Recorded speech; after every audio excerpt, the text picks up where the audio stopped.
बिस्मिल्लाहिर्रहमानिर्रहीम। हेलो अस्सलाम वालेकुम एवरीवन। कैसी हैं जी आप सब लोग? ठीक ठाक हैं?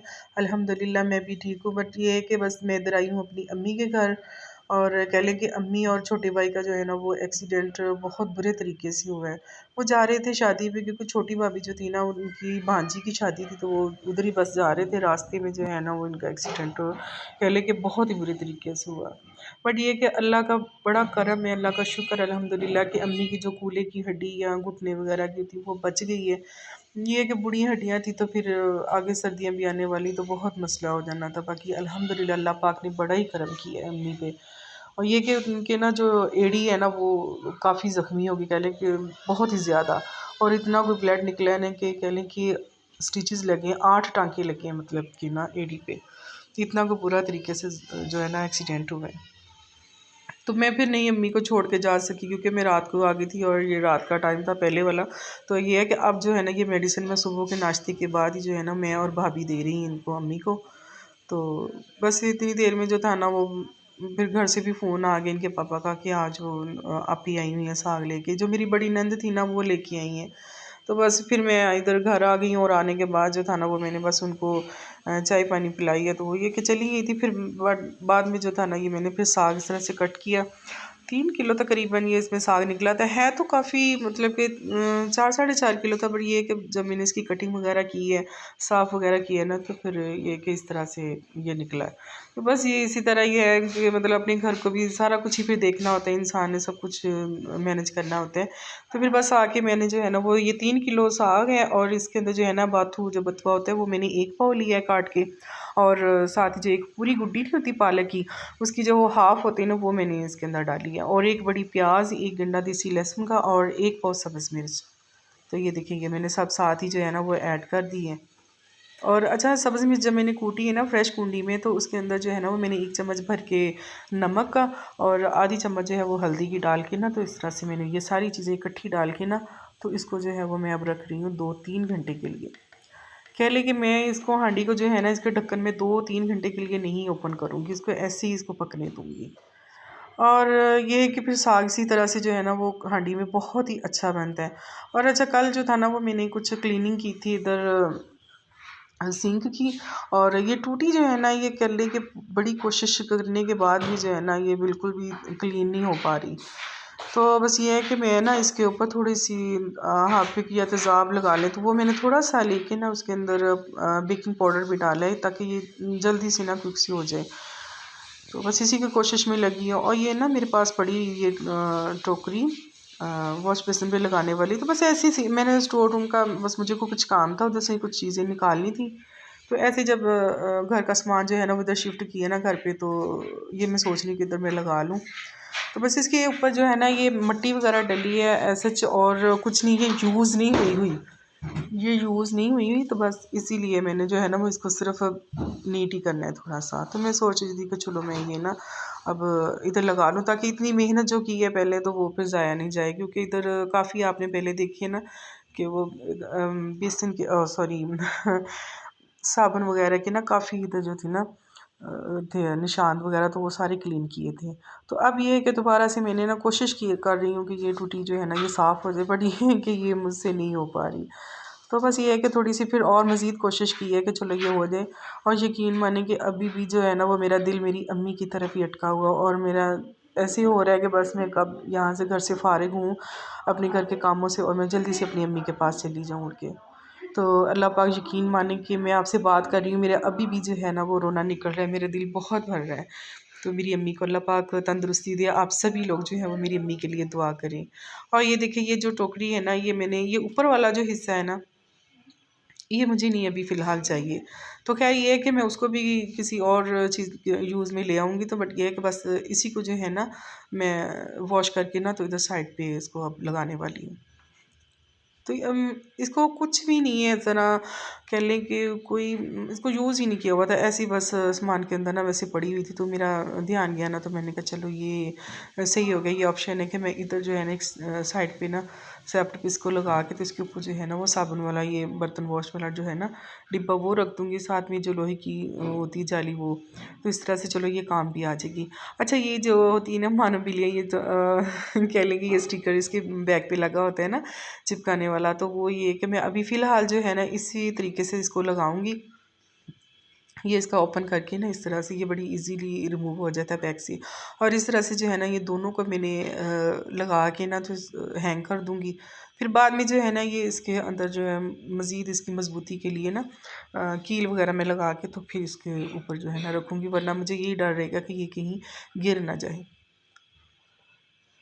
तो ये देखें, तो ये है कि फिर नीचे जो है ना इस तरह से काफ़ी, अब इतनी सारी बातें मैंने मेहनत की है तो ये है कि फिर निशान वगैरह नहीं पड़ेंगे ना इस तरह से साबुन के। और ये देखिए मेरे पास ना आर्टिफिशियल ऐसे फ्लावर थे, क्योंकि ओरिजिनल तो जी खैर मेरे घर पे टिकते नहीं है, पता नहीं क्यों जितना मर्ज़ी उसको पानी दे लूँ वो सड़ जाते हैं। और अगर पसंद आए तो लाइक ज़रूर कीजिएगा मेरी मेहनत को। तो ये है कि इस तरह से जो है ना वो फिर मैंने इसको काफ़ी हद तक जो है वो इस तरह से मैंने इसको थोड़ा सा डेकोरेट भी कर लिया। और ये है कि चीज़ें भी काफ़ी सेफ़ रहेंगी, किचन की जो शेल्फ वगैरह है ना वो भी इस तरह से। तो बस इसी तरह से जो है ना वो थोड़ा थोड़ा सा जो है ना वो करके मैं डेकोरेट करने की कोशिश कर रही हूँ किचन को। बाकी ये है कि अल्हम्दुलिल्लाह आगे से काफ़ी बेहतर है। अगर आप देखना चाहेंगे ना पिछले व्लॉग में मेरे, देखिएगा कि मेरा इधर वाला जो सिंक वाला एरिया है ना किचन का बर्तन वॉश करने वाला, तो बड़ा मेसी सा आपको नज़र आएगा। देखिएगा ज़रूर कितना डिफरेंस है पिछले व्लॉग में जो देखेंगे ना और इसमें। अच्छा, और इधर जो है ना ये देख करीबन जो है ना वो मैंने 2.5 घंटे बाद जो है ना इसको मैंने ओपन किया है, इसका ढक्कन उठाया हांडी का। तो उसके ऊपर अंदर जो है ना ये मैं घोटना नहीं होता वो खैर मेरे पास तो घोटना नहीं था, वो टूटा हुआ, तो मैं मदानी के साथ ही ना इसको घोट रही थी। और चलते फिरते जो है ना मैं इस तरह से 2-3 मरतबा में, अच्छा मैं आपको दिखाती हूँ, ये देखें आप इसकी लुक, ये देखें जी माशाल्लाह से ये इस तरह से जो है ना ये इतना अच्छा घुल गया था ना 2.5-3 घंटे के अंदर अंदर, बहुत ही प्यारा हो गया था। और बस ये है कि अब जल्दी से मैं प्याज काट रही थी तो मैंने कहा चले, मैं निम्रा को बोल रही थी कि मैंने कहा बेटा आप जो है वो थोड़ी हेल्प करवा दो मेरी। तो उसने आटा भी गूंद लिया था और मैं जो थी फिर इधर फिर जो तड़का लगाना था ना साग को, बस उसी की मैं तैयारी में लगी थी। प्याज कट कर लिया था और साथ में कुछ लहसुन जो था ना वो मैंने छील लिया था। अदरक भी थोड़ी कम थी, बस ये है कि जितनी थी बस उसी में गुजारा हो गया, शुक्र अल्लाह का।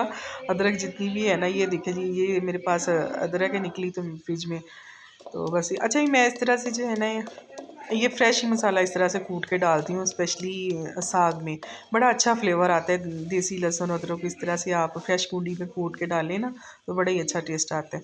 और अगर मैं सर्दियों में फ़िश बनाऊँ ना तो उसके अंदर भी जो है ना वो इसी तरह से जो है लहसुन फ्रेश कूट के मैं लगाती हूँ मसाले के अंदर डाल के, फ़िश के ऊपर जो मसाला लगता है ना वो।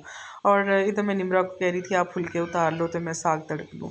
अच्छा ये ना मैं आपको बता दूँ कि ये जो दही है ना ये पुरानी जितनी भी फ्रिज में पड़ी होती है 3-4 दिन की, वो खट्टी ज़्यादा हो जाती है। अगर उसके अंदर आप 3 से 4 लेमन ड्रॉप्स के डाल लेंगे ना तो ये है कि उसकी बड़ी अच्छी एक शाइन और क्लिनजिंग हो जाती है आपके हैंड की, फेस की। तो इस तरह से जो है ना वो मैं कर रही थी अपने फेस के ऊपर और हैंड के ऊपर ना, और बड़ी अच्छी कह लें कि ग्लोइंग स्किन और बहुत ही अच्छी आपकी स्किन हो जाती है। मॉइस्चराइज कुदरती मॉइस्चराइजिंग जो है ना ये आपको प्रोवाइड करती है दही।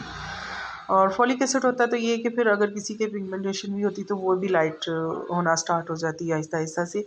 और जो भी ये हर्बल रेमेडी होती है ना, हर्बल रेमेडी ये आपको वर्क करती है और बहुत अच्छा करती है, बट ये कि थोड़ा स्लोली स्लोली करती है, बहुत ही कह लेंगे अच्छा होता है ये। तो बस वही मैंने क्लिनजिंग किया और एकदम से जो था ना वो थोड़ी फ्रेश लुक आ गई थी। और कह लें कि इसी तरह इसी का नाम जी ज़िंदगी है, सब कुछ ही चलता है। तो बस इधर जो था ना ये देख लें मैंने प्याज को जो काटा था ना एक बड़ी वाली प्याज, तो वो ही मैंने ब्राउन किया। अदरक लहसुन जो फ्रेश कूट रहा था वो मैंने इसके अंदर ऐड किया। करने के बाद सिर्फ मुझे ना मिर्च थोड़ी कम लग रही थी तो मैंने फिर सिर्फ नीचे एक चम्मच जो था भुना कुटा ज़ीरा और 1 चम्मच जो है वो मैंने सूखा धनिया वो डाल के तो इसको मैंने इस तरह से तड़का लगा लिया। तो शाम का टाइम है और क्योंकि बच्चियों ने भी जाना है नानी माँ के पास, तो सभी ने देखना था कि चले मामू को भी मिल के आते नानू माँ को भी। तो फिर ये कि बस जल्दी से मैंने इधर खाना खाया और यकीन माने कि बस ऐसे ही बस बना। बट ये है कि साग अल्हम्दुलिल्लाह अच्छा बन गया था। अगर मैं दिल से कह लें कि इसकी प्रेजेंटेशन करती तो मैं इसके ऊपर जो है ना बारीक अदरक काट के भी डालती हूँ, सब्ज़ धनिया और सब्ज़ मिर्च भी। तो बस ये देसी घी फिर ऊपर डाल के ना बच्चों को देती हूँ। तो ये कि बच्चों ने तो खैर ले लिया, मैंने तो बस देसी घी भी नहीं डाला, बस रोटी के ऊपर ही लगा लिया था। तो बस जल्दी से जो था ना वो खाना खाया और बस इधर आ गए। और आके ना ये फिर दूसरा दिन था ना, क्योंकि आज तो निमरा ने फिर अम्मी की जो है ना ये बैंडेज की पट्टी वगैरह जो थी ना इनकी पीछे, ये देखें जी, ये मेरी अम्मी की स्टिचिंग जो लगे हैं ना, ये 8 टांके लगे हैं। और ये जो है ना ये पेन किलर है बहुत ज़्यादा, वो पूरी रात नहीं वो सो पाई थी दर्द की वजह से ना। तो बस फिर यही निमरा ने लिख के दी थी मेरे भतीजे को, तो वो फिर लेके आया था मेडिकल स्टोर से। अच्छा, ये जो पट्टी होती है ना ये जो मैं आपको दिखा रही हूँ, अभी मैंने दिखाई है उसका, आप ये वाली, इसके ऊपर ऑलरेडी जो है ना मलहम वगैरह जो नहीं होती, वो इस तरह से जेल टाइप उन्होंने लगाई होती है। तो वो ये कि फिर आपको जब आप रिमूव करते हो ना तो इतनी पेन नहीं होती फिर। तो बस सारी जो थी ना वो कह लें कि नवासियाँ और पोतियाँ सभी अम्मी के पास बैठी थी, हम सब भाभियाँ और मैं भी। तो बस इसी तरह से अम्मी का दिल लगाया हुआ था, क्योंकि बहुत तकलीफ़ थी और बहुत ज़्यादा थी। आई होप आप इस चीज़ को महसूस कर रहे होंगे। तो ये कि फिर बच्चियाँ तो आ गई थी घर वापस, मैं अम्मी के पास ही हूँ जी। और रात में जो था ना ये शादी पे जो गई थी भाभी और भतीजियाँ मेरी, तो वो फिर मेहंदी पड़ी थी, तो मेरे हैंड पे भी उन्होंने ना रात को लगा दी। तो मैं बोल रही थी नहीं बेटा नहीं लगाओ, नहीं दिल कर रहा ना। तो फिर अम्मी कहने लगी, अम्मी कहती कोई बात नहीं लगा लो। तो बस यो फिर रात को मैं इधर अब कोशिश कर रही हूँ कि मैं रात को जो है वो अपनी अम्मी के पास आ जाऊँ, क्योंकि उनको वॉशरूम में ले जाने के लिए बहुत ही करने की मुश्किल होती है। तो भाभी जो है छोटी, उनके छोटे छोटे बच्चे हैं, तो ये है कि बस मिल मिल के जो है ना वो मैं कहती हूँ कि चले। ज़ाहिर बात है मैं पास हूँ, तो फिर मेरा भी ज़्यादा हक बनता है कि मैं अपनी अम्मी की जितनी हो सके वो मैं केयर कर सकूँ। और बस भाभी के साथ ही मैं इधर हेल्प करवा रही थी, बच्चे उन्हें, उनके छोटे छोटे बच्चे, तो वो जाना था उन सभी ने स्कूल। तो बस उन्हीं के लिए जो था ना वो मैं इधर रोटियां बना रही थी। और मूली जो थी वो भी मैंने इस तरह से छील के रखी थी, तो अभी उसको जो था वो ग्रेट करना था। और भाई को जो था वो रात को मटर कीमा बनाया था, उसके साथ ही रोटी और चाय वगैरह दे दी थी, क्योंकि भाई जो थे वो आज शॉप पे नहीं जाने वाले थे। सारी बात है, उनके भी पाँव पे इतनी चोट थी, तो ये कि फिर आज तो उन्होंने छुट्टी की। और ये जनाब ऊपर वाला पोर्शन है, तो ऊपर वाले पोर्शन में जो बड़े भाई रहते हैं उनकी 2 बेटियां 1 बेटा है। और बस ये तो भाभी बैठी थी तो बोल रही थी कि चाय पी लो, तो मैंने कहा नहीं मैं नीचे पी के आई हूँ, तो आप पी लें, मैंने नहीं पीनी। तो बस एक सिप लिया, फिर मैंने भाभी को दे दिया। और ये कि फिर नीचे भाभी ने आवाज़ दे दी थी, कह रही कि आज वो कर लो नाश्ता। तो उन्होंने बना लिए थे मूलियों वाले पराठे और साथ में चाय। तो बस अम्मी को भी दिया फिर नाश्ता। अम्मी तो बस दर्द से बहुत ही कह लें कि बुरा हाल था। तो फिर ये है कि पास ही में बैठी थी, मैंने कहा अम्मी थोड़ा सा खा लें जितना दिल कर रहा है। ये है कि फिर नाश्ता वगैरह किया और चाय पी है। तो दुआ कीजिएगा कि अल्लाह पाक मेरी अम्मी को बहुत जल्द सेहत याब करे। अल्लाह पाक उनका साया जो है हम पे सलामत रखे परवरदिगार। अल्लाह पाक सभी के माँ बाप को जो है वो तंदुरुस्ती अता फरमाए। और बस जी जनाब, आज यहीं तक का था मेरा व्लॉग। अगर आज की ये वीडियो पसंद आई हो तो लाइक कमेंट सब्सक्राइब शेयर कीजिएगा, और दुआओं में याद रखिएगा, स्पेशली मेरी अम्मी के लिए जो है वो बहुत ज़्यादा आप दुआ कीजिएगा कि मेरी अम्मी को अल्लाह पाक शिफा दे। आमीन सुम्मा आमीन। अल्लाह